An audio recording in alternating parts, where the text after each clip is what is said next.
নমস্কাৰ নতুন এটি ভিডিঅ'লৈ সকলোকে স্বাগতম জনাইছোঁ এই ভিডিঅ'টোত সৌৰজগতৰ কেইটামান প্ৰশ্ন আলোচনা কৰিম আহকচোন প্ৰশ্নকেইটা চাওঁ প্ৰথম প্ৰশ্নটো হৈছে সৌৰজগতৰ কেন্দ্ৰ কি উত্তৰ সূৰ্য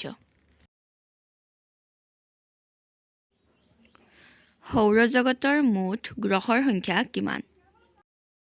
উত্তৰ 8 আগতে 9টা আছিল প্লুটোক ধৰি লৈ কিন্তু বৰ্তমান প্লুটোক এৰি পিনি বাকি গ্ৰহৰ সংখ্যা 8 মহাকাশলৈ প্ৰথম প্ৰাণী কঢ়িয়াই নিয়া মহাকাশযানখনৰ নাম কি আছিল উত্তৰ স্পুটনিক 2 কোন গ্ৰহক ৰঙা গ্ৰহ বুলি কোৱা হয়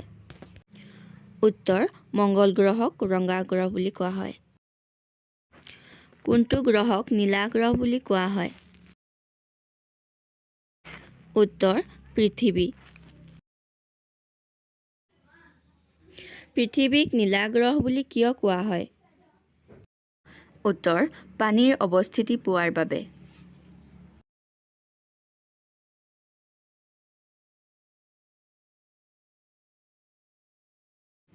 সৌৰজগতৰ আটাইতকৈ ডাঙৰ গ্ৰহটোৰ নাম কি উত্তৰ বৃহস্পতি বৃহস্পতি গ্ৰহটো হৈছে সৌৰজগতৰ আটাইতকৈ ডাঙৰ গ্ৰহ সৌৰজগতৰ আটাইতকৈ সৰু গ্ৰহটোৰ নাম কি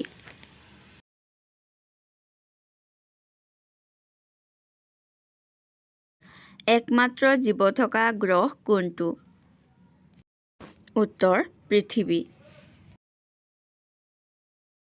সূৰ্যৰ নিকটতম গ্ৰহটোৰ নাম কি উত্তৰ বুধ গ্ৰহ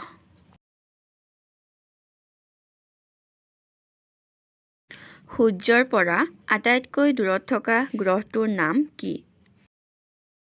উত্তৰ নেপচুন পৃথিৱীৰ যমজ বুলি কোনটো গ্ৰহক কোৱা হয়